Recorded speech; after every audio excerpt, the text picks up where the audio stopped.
Welcome to the Evolved Artist Podcast. This show has been birthed from a decade of helping bands make better music videos. From challenging the way that music videos are done to delivering results for our artists, we want this show to be a place to get inspired, think differently, and give artists confidence in tackling creative services, marketing, and becoming more sustainable. While the show covers tons of inspiring ideas, the key thing we want for you is to take action towards better marketing.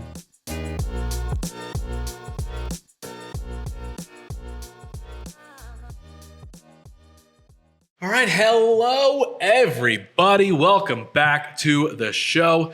Welcome back to the Evolved Artist Podcast. I'm sitting here with Josh from JACP, and I, of course, am your co-host, Ross. We are sitting here in this episode. We are going to talk about the illustrious world, the difficult world, the sometimes annoying, but doesn't have to be that annoying world of social media, because there have been many conversations over many years that each of us have had with different artists and musicians about how much they hate social media.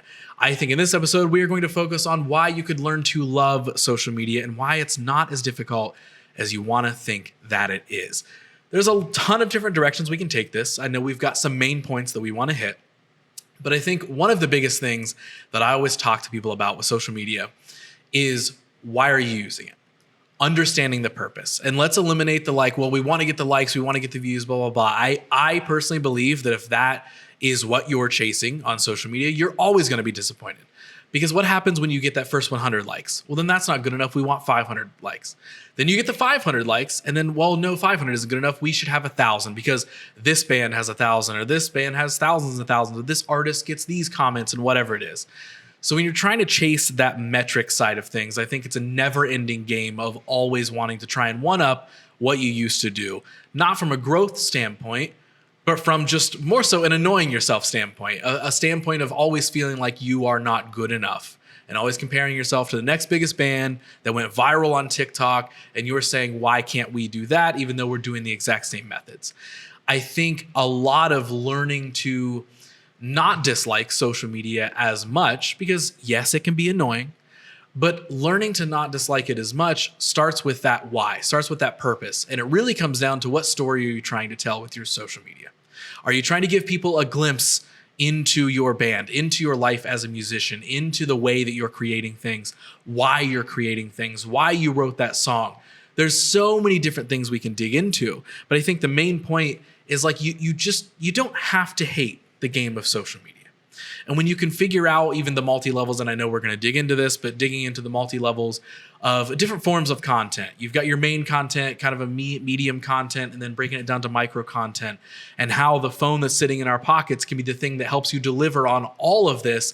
And you don't have to sit and say, well, we could post if we had 10 grand to spend on a music video, guys, but we don't have that, so therefore we can't do anything.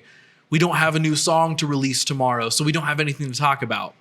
I would argue that if you don't have anything to talk about all the time on what your journey as an artist looks like, I kind of almost don't know what you're doing at that point then. If you don't feel like what you have is valuable to share in some way of how you're creating your art, the journey you're on, talk about the fact that you want to shoot a music video, but you might not have the budget. Because guess what? That's great if we want to label it this content that can connect with somebody, that can start a conversation, that can maybe in turn get the reaction that a flashy music video could. Because, and this is a whole other part of this conversation, but those big, large, awesome pieces of content like a music video or like a whatever, it's awesome, it's cool, it's icing on the cake. And if you're not focused on the actual ingredients of the cake being good and consistent, it doesn't matter what kind of icing we put on top of it anyway. So I know you have a lot of stuff that you want to say with this. I'm going to toss it to you. I just kind of opened the floodgates, so take it away. Yeah, and I think one of the things is when we're looking at the vanity metrics, as we call it, is, if it's the likes and the views, don't neglect that. That matters. There's some weight in that, right, but don't put all of your weight in that. And I think one of the things that we've kind of realized is 9 out of 10 artists we talk to, I always ask what do you think your biggest hurdle is? That's one of the questions we ask is what's your biggest hurdle? 9 out of 10 always say, social media, we're just so bad at it. We don't like doing it, yada, yada, yada. Once we get this project done, we want to do social media and take it serious, or, yada, yada, yada. The problem I have with that is it kind of scares me because you're putting all your weight into our project. And I'm sure other creatives hear the same thing. It's like, oh, getting these promos, we're going to finally feel like that. Shooting this, you shooting our live show, we're going to be able to promote that. These are all tools to get your story out there. You said the why. That's a big thing that we're trying to figure out, whether we're making a music video, but more importantly is like, I want to make sure that this project's successful. And the metrics that you're going to measure it on is how well your audience receives this. So instead of thinking we have to do social media, viewpoint, we need to serve our audience. So what are you serving your audience? The music video, selling your merch, releasing your single. These are all transactional things because you're saying, hey, watch my thing, buy my thing. Give me some of your time. You're asking a favor. Whereas when you look at serving your audience, by asking the question of like, hey, we're on a budget and we'd love to be referred, videographers or something, whether this is personal or from the page, you're inviting your community in to add value to you. And that makes people feel good. So, just thinking a little bit on the emotional side of what makes social media really powerful is like, whether it's a business, whether it's a personal brand, whether it's your band, social media is all the same. It's storytelling. So instead of it being social media or marketing, let's start to label it for what it really is. Storytelling. Yep. What story do you want to tell? A big piece of this is like, tell us a little bit about who you are individually and as a group. Do you stand for something unique? Do you have something that's a special quirk about you? Is it live shows? Is it in studio? Are you trying to tell a big conceptual album? Like, what is it that you're really trying to do? What do you stand for? And how do you invite your audience in to learn more of that? Then suddenly this phone in your pocket becomes a lot more powerful because you realize it doesn't have to be the big expensive music video. Even at the cheapest level, it's going to be a couple $1,000s. You know what I mean? Like, let alone a $10,000 or a $50,000 music video or whatever the case may be. There's a lot of money in that. So instead, how do we look at what are different pieces of this? What are milestones?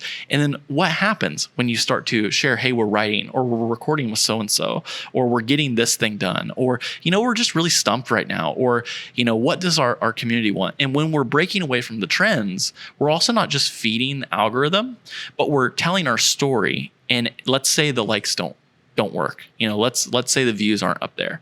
You're still really confident in that story because it's your story. Yeah. You're happy. You can actually feel confident of like, listen, maybe this piece of content didn't perform, but it's us and this matters. But this piece of content, that's the same thing over here, performed really well. That's just the algorithm working for you or working against you. And you have data to kind of play with that. But you're going to start to attract your diehards because you're saying who you are and you're making that clear. And that's good marketing. Good marketing attracts and repels the right and wrong people. And I think good marketing comes from that story part, the story share part, because I think a lot of bands will look at those things, get them very confused. They mistake like, oh, well, once we have the thing we can start marketing, that's when we can tell our story, because our story is we have a new song.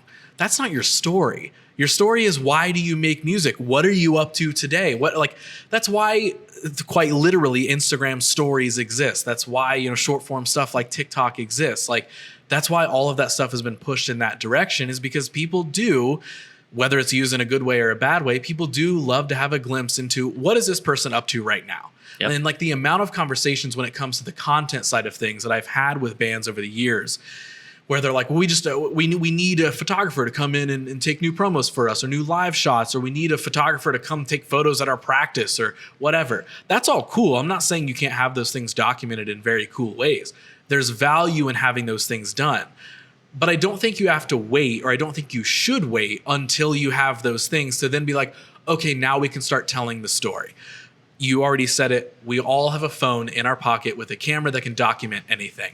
So the fact that you and your bandmates are sitting and either writing or just hanging out or recording or practicing or whatever for a couple hours every week, whatever it may be, however often you do or do not get together, document some of that. I'm not saying you got to be live on Instagram all the time. I'm not saying you have to document every single second, every meal you guys eat, every riff you record, whatever. Find an element of that. Throw it on your IG story. Take one photo or one video and say, in the studio today, can't wait to show you what we're working on. It's really that simple. And I know me saying that out loud, somebody could be listening to this and I'm like, dude, that's no secret to marketing. Why are you saying that way? To be honest, the amount of musicians that I've talked to over the years who have no idea to even think about that, that's why I say that out loud. I say that and I share that because I've learned Nobody thinks in that way. And the larger point is they're always waiting for something bigger to come along to then push them into being able to say, oh, well, now we can do the thing we want to do.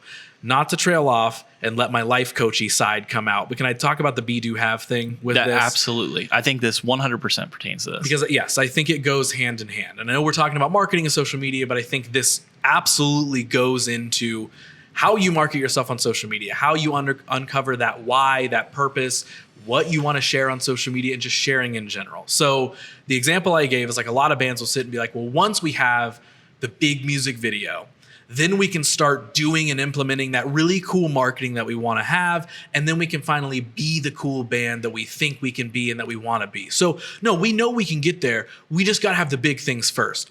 Or the even easier option that I've heard over the years a billion times is once we're signed, once we have that manager or whatever, then we can start doing the really cool things that we want to do. Then we can finally be the band that we want to be. So let's look at those main factors in there. There's have it, do it, then you're allowed to be it. So the idea of be, do, have is to reverse those. And this goes for creative stuff with bands or life in general, because we all do this in so many different facets. Switch the waiting for the have to do it and then be it. Switch those things around into be, do, have. Start owning what you are. Start telling yourself, no, yeah, we are a good band. That story. We are a good band. Why are we doing this? What's our purpose? Uncover that and just start owning it. Be it. Act like you are already signed. Act like you have the cool manager. Act like you have those things. Like it doesn't matter. Be it. Just go ahead and be it and start living your life as such. Then what you do is then you need to put action behind that. So start doing those things. What would that version of your band or that version of you, what would they do? They'd probably be a little less scared to maybe send that email, right? They'd be a little less scared to go ahead and plot out that marketing campaign. They'd be a little less scared to go ahead and say, you know what? Let's write these songs, let's record them. Let's just figure out a release plan. Like you're not going to hold yourself back if you believe that you are that thing. So start doing those things, put action to it. And over time, because nothing's overnight, but over time, once you start doing those things and acting like the thing you want to be, you will eventually see, you will start to have those results. You'll look back after a month of doing this and be like, wow, we've shared so much on social media and now we've got more connections with people that we didn't think, or maybe our analytics and our likes did go up, or maybe we attract that manager or we attract that label or that booking agent or whatever that we were hoping that we could attract. You'll start having the things you've been wanting to have the entire time. Maybe that have isn't something huge like a label or a giant music video, but that have is just deeper connections with your audience, deeper connections with fellow musicians, or just having a better social media presence in general. And liking it along the way. Yes, there is something you are going to get from putting action to those thoughts and ideas that you're having. So to just bring it all back around and simplify it, stop working out of this have, then I'll be allowed to do it, then I can finally be it. Stop working in that mentality and reverse that into be it and own it now, put action behind it and start doing it. And then you will start to realize you will have the results that you were probably waiting for the entire time, because no one's just going to bring those results to you. No one's just going to show up one day and say, hey, do you guys want to be a really cool band? Or do you want to be a really cool person that does this? Or, hey, you know what? I was just sitting on my couch the other day and I just thought that maybe Josh Emerick wanted to be a video producer. So I just came over to your house today, Josh, and I brought you a camera, I brought you all this gear, and I brought you all these connections because I just had a feeling that you needed it. So I'm bringing it to you so you have the things that you wanted to have. So then you can start doing it. Then you can be that thing you want to be. That's just not going to happen. So we have to take control of that. We have to do those things themselves. And yes, that can be brought down to something as simple as how you manage yourself on social media and tell your story. I'm going to invite you guys in on a little secret here. You know, I've been doing this for a decade now. Don't tell him somebody actually did bring you all this stuff. We got to keep up the facade. Everything Ross said, I can see people checking out and they're like, yeah, easy for you to say, easy for you to say. You know, we've been doing social media for 10 plus years. And, you know, we've had that share of comparison, looking at, you know, competitors or other people or people that we just admire. And we're like, oh, wish I had those things. Wish I could do those things. the thing for me that really changed and the way that I showed up on social was just saying, like I'm an average guy who wants to do these creative things and I'm going to document it along the way. I never went into this saying I'm a video director, I'm a video producer, I'm a DP. As a matter of fact, we did that for 4 or 5 years before I even knew what a DP or any of these things were. It's just like, I'm just going to get the things done. I'm going to work with the people I want to work to, and I'm going to share things along the way. And, I have the things that I want now. Do I want more things? Do I want to keep growing? Absolutely. But I'm constantly evolving who I am. It went from being a creative to a content creator to a director to a producer to now, an influencer to a certain degree. It's like, how do I make impact and legacy and change and challenge people? I'm using social media the way that I want to use it. And then if something doesn't perform or things don't go the way I want, I don't care that much because I'm sharing my story and I'm confident in it.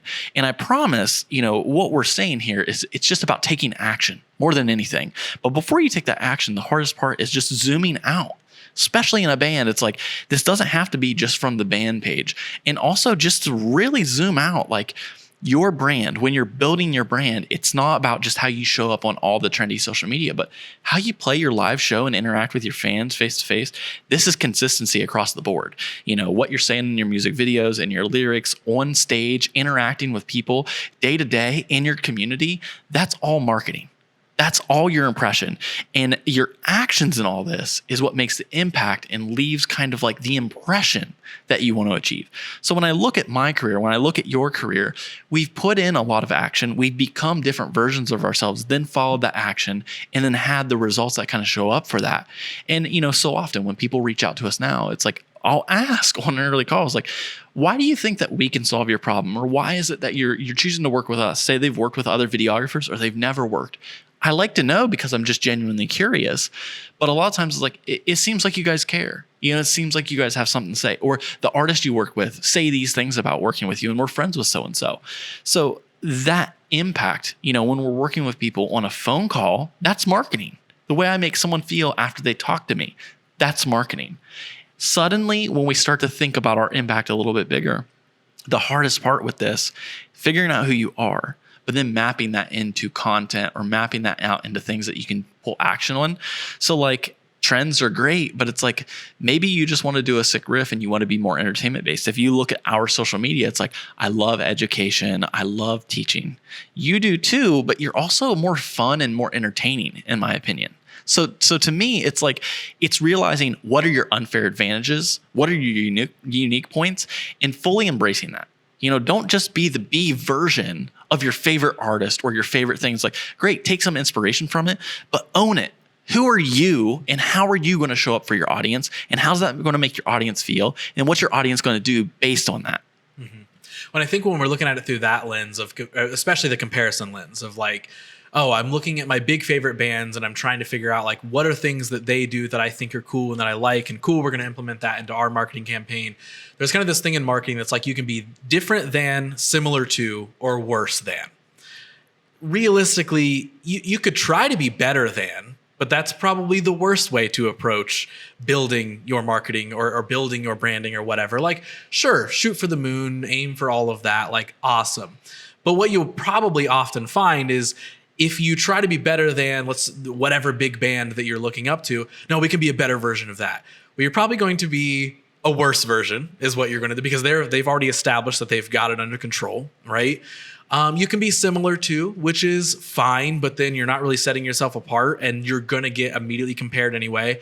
And that similar is going to easily slip back down into that worse because most people are probably going to view it as a worse version of whatever the big thing is. My thing is always like, how can you be different than? How can you be a unique version of that thing? How can you take, it's like the steal like an artist idea, like that old book, right? It's like, it goes perfectly with marketing and social media. It's like, look at the 5 things that influence you the most. Look at, so pick 5 of your favorite bands, artists, musicians, whatever, or creators in general. I don't care what it is. Look at those 5 creative things that influence you in a creative way.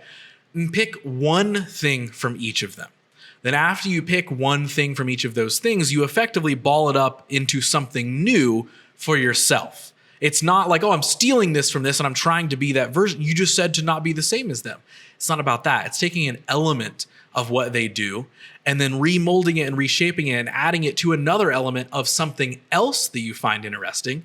And then that effectively creates something new, which then in turn makes you different and or unique comparatively. So it's like, look at that and just think like, okay, what does X band do? What does X musician do? And what does other X band do? All right, cool. I like their visuals here. I like their cryptic message here. And I like these guys' stage performance or however they share on how they share on their social media. Cool. How can we start blending all three of those things together and then effectively make that a new marketing approach for ourselves by looking at, and yes, we're comparing to, and we're trying to raise that bar and meet to where somebody else is. But the goal should be a unique version of yourself. Try to aim for that different than. Being similar to is fine, but you don't really want to very easily slip into that worse version of something else. Yeah. And I think one other thing on this note is so many of, I feel like, a big thing for us, we always say artists are artists. Like, we work with a ton of quote unquote local artists, but we hate that labeling. It's like, you're an artist, you make artists, stop labeling yourself small, big, medium, any of those things. Be content with the art you're making right now and move forward with that. Stop labeling yourself. Stop saying you can't do things. Stop, taking away your permission.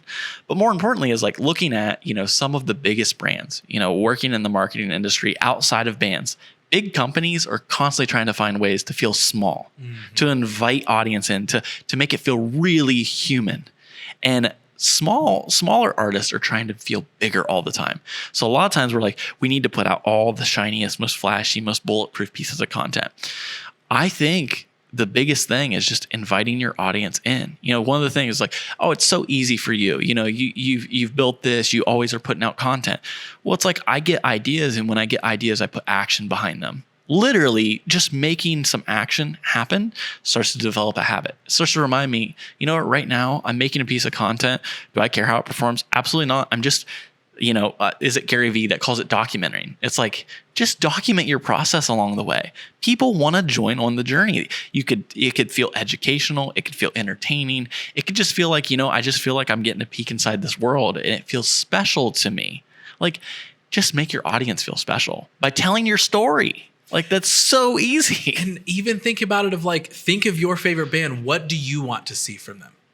Do you want to see a studio update video from them? Do you want to see just behind the scenes pics of them hanging out every day? Like, I understand that it's easy to immediately be negative about that and say, well, we're not Bring Me the Horizon. We're not 21 Pilots. We're not whoever. So like, people don't care about that. They care more than you think. And again, why are they sharing that stuff? It's exactly your point. It's a lot of larger brands and larger entities are trying to make themselves seem smaller and more able to be related to and connected to and all that sort of stuff. You have that benefit right now of like, yeah, you can sit and make those connections and have that relatable content and all that sort of stuff while simultaneously building towards those larger pieces of content, like a music video, like a whatever it may be, an album, whatever it may be. You can simultaneously have both things. Yeah. You can sit and you can have your big goals along the way. But the thing that I always have told musicians over the years forever is what is bridging those gaps. Yeah. That's always the thing. What's bridging that gap on your social media? Sure, you released a single with the music video last month. What have you done since then? And resharing the YouTube link 67 times does not count. What are things you've done? Have you just recorded a quick selfie video of you just reminding people, hey guys, we released a new single. It's called this. We seriously put so much effort into this. We'd love if you guys checked it out. Love all the feedback we've gotten so far. Blah, blah, blah, whatever it is. Post that. It doesn't have to be an every single day thing. Again, like there's so much of this micro content that we've labeled over the years that can fill those gaps. That's the biggest thing. Like when you can find ways to fill those gaps, it then becomes less stressful to manage your social media because you feel a little bit more active. You feel like you've got a plan a little bit more, which you should be making a plan anyway. That's another major point of this. But the more you're filling those gaps, the less stressful it feels to jump those gaps because you don't have to. It's not, we got one music video 4 months ago and we've been saving up and now finally we can do this other one, which means then we're allowed to release this new song. Again, it's the have, do, be do, have switch. Like just be doing the things, put action behind the ideas, fill in those gaps, fill in the gray areas. It doesn't have to be as difficult as it's made out to be. I have one last thing. and here's the analogy I would say is like the person who's like, well, no, we went live, or we did a little like photo, of like our band practice or whatever. It didn't get any likes. It didn't do any of that. Maybe it sparked a conversation. That's a better metric for me. But here's the other thing is like, say you spend $10,000 on a music video and you're waiting on that piece of content to be able to post, and imagine it gets 0 views. You build up momentum over time. And when you're starting at 0, the hardest part is getting started. But by taking these small bids of, I'm going to use the iPhone photo, I'm going to talk to the camera, because I can do that on my own time, my own way. And it costs me $0. It costs me time and creativity and the idea, and then putting that idea out there.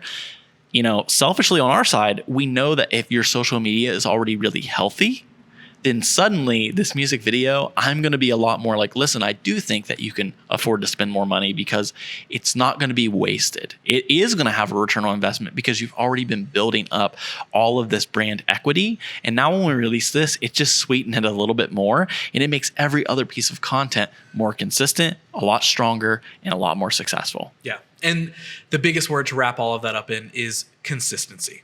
Are you actually being consistent? Because I would also say, not to trail off into something else, because we do need to wrap this episode up, but like, that's maybe the biggest point is like, so many of the complaints that come from musicians over the years of like, social media is so hard, social media is annoying. If I sat and I asked them, how consistent are you being with it? Well, we're not, because it's annoying.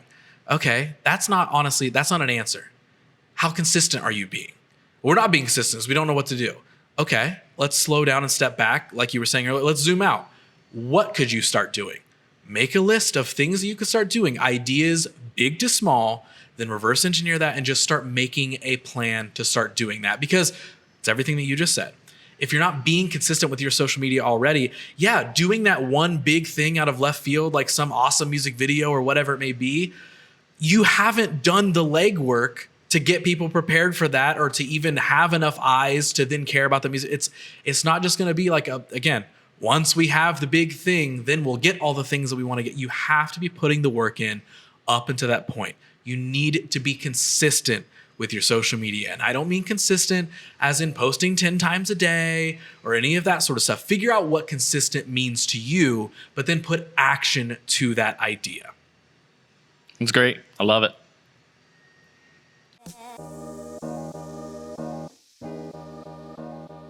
Thanks for tuning in to another episode. If you found this episode helpful or inspiring, share it with a friend or your band. Do the likes, reviews, and all the other things I'm supposed to tell you to do. If you want more music marketing insight and resources, you can join our newsletter at jecp.co. Gearing up for your next music video and need a video partner, or want to learn more about our approach to making music videos connect? Please book a discovery call or email josh@jecp.co. For years, we've watched artists feel overwhelmed by marketing and building a path toward success. We've been honored to help many artists make great music videos and get better at marketing. The old ways are being challenged, and the best artists are using platforms, trends, and building partnerships to become more sustainable. We are so honored to have made a mark and left an impact on this industry. This has been the JCP Music Video Makers Podcast, The Evolved Artist. We'll see you next time.